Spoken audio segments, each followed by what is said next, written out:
బొమ్మ చేస్తుందంట. సో ఎలా చేయాలో ఏంటో మేము ఫస్ట్ టైం చేస్తున్నాం, మాకు తెలీదు. ఎలా చేయాలో ఏంటో జస్ట్ చూపిద్దాము. మా పాపతో చేయించాను అనుకోండి, మీకు కూడా తెలియదు చిన్నపిల్లలతో ఎలా చేయించాలి, వాళ్ళతో యాక్టివిటీస్ అన్నీ తెలుస్తుంది కదా. నువ్వే చేస్తావా? ఆవిడే చేస్తుందంట. సో ఇదిగోండి, ఏమీ లేదు, బంకమట్టి మెయిన్ ఇదే కావాల్సింది. అండ్ ఇంకో ఒళ్ళో చేసేసుకుంటుందని మొత్తం ఇదంతా నాప్కిన్ పెట్టేశాను అనమాట. ఒకవేళ అంటుకున్న నాప్కిన్ కట్టుకుంటుంది కదా. సో ఇదిగోండి, ఇదే ఓపెన్ చేస్తున్నాను. జస్ట్ నేను బంకమట్టి యాక్చువల్లీ ఎవ్రీ ఇయర్ కొనేస్తాను, లేదా ఈ మధ్యన ఫ్రీగా ఇస్తున్నారు కదా మట్టి వినాయకుడిని, అలా చేయకూడదు. మట్టి వినాయకుడిని ఫ్రీగా ఇస్తున్నారు. సో నేను ఇలా చేస్తున్నాను అనమాట. సో ఇదిగోండి, ఇది బంకమట్టి ఒక కవర్ అంటుకోకుండా, వాటర్ మరి తడుపుకోవడానికి ఉండాలి కదా. అండ్ ఒక ఈనుపుల్ల చూసారా, ఇవి మనకు కావాల్సినవి అనమాట మెయిన్. సో ఇవి ఉంటే సరిపోతుంది. ఎలా చేయాలో చెప్తాను చూడండి. ముందు బంకమట్టి తీసుకోవాలి. చూసారా బంకమట్టి,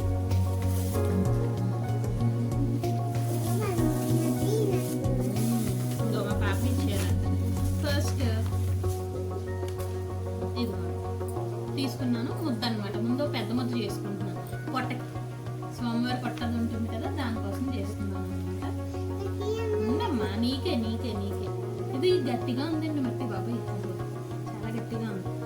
నేను ఎప్పుడు చేయలేదు, నేను ఫస్ట్ టైం ట్రై చేస్తున్నాను అనమాట. ఎలా ఉంటుంది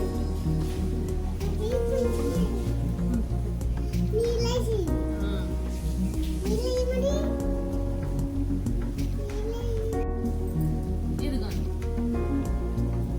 ఇది సోమవారం బతుకం చేశాను, కానీ సరిపోదు, ఇంకొంచెం నీకు ఇస్తాను, నువ్వే యాడ్ చేద్ది కదా. చెయ్యి చూసారా ఎలా అవుతుందా? నువ్వు చెయ్యి పెట్టకు, చూడు చెయ్యి ఎంత అవుతుందో.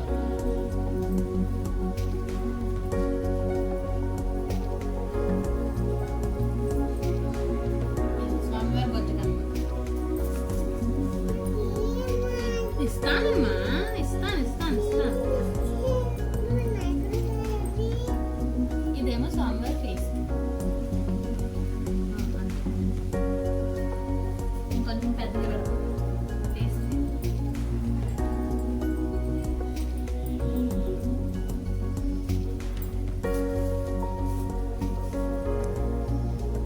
సో ఇంకో రెండేమో అక్కడగా చేసుకుంటాను, చెవులుగా అనమాట.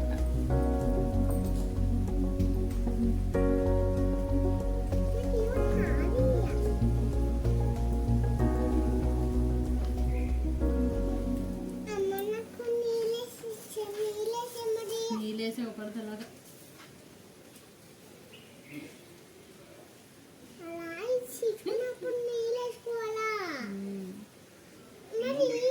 ఇదిగో, ఇది ఇంకొక చెవి.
సో ఇవ్వండి, ఇవి పార్ట్స్ అన్నమాట.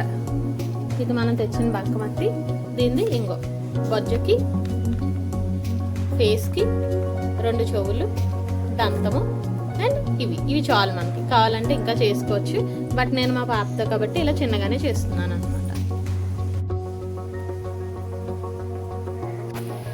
సో చూసారు కదా, అదిగోండి పెద్ద ఉండ తీసుకున్నాను, అది పొట్టదన్నమాట. అదిగో పొట్ట, మా జషిగడి పొట్ట ఎలా ఉంటుంది అలా వినాయకుడి పొట్ట. దాంతోపాటు ఫేస్ కావాల్సిన చిన్న ఉండ తీసుకున్నాను అనమాట. అది ఫేస్ మన ముఖం అన్నమాట. అదిగోండి 2 కలిపి నొక్కమన్నని నొక్కేసింది. ఇలాంటి విషయాల్లో మాత్రం ఏం చెప్తే చేస్తుంది అనమాట మా పొట్టి. సో అదిగోండి 2 చేస్తాం కదా, బాగా అటాచ్ చేసాము. బాగా అటాచ్ చేసాక అదిగోండి. సో ఫేస్ అండ్ బొజ్జ రెండు అటాచ్ అయిపోయినాయి. అటాచ్ అయిపోయాక చెవులు అన్నమాట. చూసారు కదా, చెవులు మనకు అటు ఇటు 2 చెవులు వస్తాయి కదా. సో అదిగోండి, పొట్ట ఫేస్ రెండు బాగా కవర్ చేయాలన్నమాట, కలిసిపోయినట్టు ఉండాలి. అవి రెండు కలిసిపోయిన తర్వాత అప్పుడు మనకు అనుకోండి చెవులు 2 చెవులు ఉంటాయి కదా. 2 చెవుల కోసం నేను ఏం చేస్తున్నానంటే, మామూలుగా అటాచ్ చేస్తే జారిపోయే ఛాన్స్ ఉందని ఈనుపుల్లు ఉంటుంది కదా, 2 చిన్న ముక్కలు చూసారా, చిన్నవి ఇరుపుకున్నాను, పెద్దవి కాదు. సో ఈనుపుల్ల ముక్కలు ఇరుపుకొని అదిగోండి అటొకటి ఇటొకటి 2 పెట్టాను అనమాట. అదిగోండి అటొకటి పెట్టాను అండ్ ఇటు పక్క ఇంకో 2 చెవులు 2 సైడ్లు పెట్టాను. ఏంటి ఇలా ఉందని మళ్ళీ దీని గురించి కామెంట్లు పెట్టకండి. నేను ఫస్ట్ టైం చేస్తున్నాను, పాపకు ఒక యాక్టివిటీగా ఉంటుంది కదా అని చెప్పి చేపిస్తున్నాను. అదిగో చూసారా, చెవులు దాని చేతనే పెట్టిస్తున్నాను అనమాట. మా పొట్టమ్మని పెట్టంటే ఎంత బాగా పెడుతుందో. అదిగో చూసారా, ఒక చెవి అటాచ్ చేసింది. ఫేస్ కంటే చెవులే బాగా పెద్దవి ఉన్నాయి, బట్ ప్రాబ్లం లేదండి, ఎందుకంటే ఏనుగంటేనే మన గణపయ్య చెవులు పెద్దగా ఉంటాయి కదా. సో అదిగోండి, అది అయిపోయాక ఇంకొక చెవు కూడా పెట్టేస్తున్నాం అన్నమాట. చూసారా, 2 చెవులు అటాచ్ అయిపోయినాయి. ఇప్పుడు మన ఫేస్ మిగిలిందనమాట. ఇంకా మనకి హ్యాపీగా చెవులు వచ్చేసినాయి, బాడీ వచ్చేసింది. సో తొండం యాక్చువల్లీ నేను ఏంటంటే ఫస్ట్ పెద్ద చేసాను, చూసారా, బాడీ కంటే తొండమే పెద్దదిగా ఉంది. అందుకే ఏం చేశాను అంటే తొండం హాఫ్ ముక్క విరిపేశాను అన్నమాట. చూడండి, ఎస్. సో తీసేస్తే ఈ షేప్ సరిపోతుంది కరెక్ట్గా. మన ఫేస్కి తొండం ఏ విధంగా అయితే చేసుకోవాలనుకుంటున్నామో అది. దీనికి కూడా సేమ్ యాసిటీస్ ఇందాక చెవుల్లాగే ఈ నిప్పుల్లో తీసుకొని ఈ నిప్పులతో అదిగోని చూసారు కదా, ఒక పుల్ల గుచ్చి దానికి తొండం ఏదైతే ఉందో దాన్ని గుచ్చుతున్నాను. అది కూడా మా పాపనే గుచ్చమన్నాను, గుచ్చింది. అదేంటి పాప చేస్తానని మీరు చేస్తున్నారని అనకండి. ఏంటంటే మనం వాళ్ళ చేత అలా మధ్యలో చేయించాలి. మొత్తం చేసే ఏజ్ వచ్చినప్పుడు అప్పుడు వాళ్ళే మొత్తం చేస్తారు. సో ఇప్పుడు తొండం పెట్టేశాక దంతాలు తెలుసు కదా మీకు, మన గణపయ్యకి 2 దంతాలు, ఒకటి పొడుగు ఒకటేమో చిన్నది. పరశురాముడు గారి గొడ్డలేదో విసిరితే దానికి తగిలి విరిగిపోయిందని నేను విన్నాను పురాణాల్లో. నేను అన్నదైనా తప్పైతే కరెక్ట్ అయింది ఏంటో మీరు చెప్పండి, నేను విన్నదైతే అదే. సో అంగోండి పెద్దది పెట్టేశాను. పెద్దది చూసారా, ఇది కూడా మా పాపను పెట్టంటే జస్ట్ కొంచెం భయపడింది, చిన్నది కదా, అందుకు చిన్న దంతం పెట్టేశాను. దాని తర్వాత ఇంకొక సైడ్ పెద్ద దంతం కూడా పెట్టేశాను. ఇవి 2 పెట్టిన తర్వాత మనకు నార్మల్గా అయితే రెడీ అయిపోయింది. కింద బేస్ కూడా కావాలి కదా పెట్టడానికి అని చెప్పేసి ఒక బేస్ కూడా తయారు చేశాను అనమాట. చూసారా, ఇప్పుడు మీరు క్లియర్గా చూస్తే తొండమో సరిపోయింది, చెవి ఒకటి పైకి కిందకి వచ్చింది, ఏమనుకోకండి. ఓకే, పాప చేసింది కదా, సో అలాగే ఉంటుంది. మనకు అంత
వినాయకుడు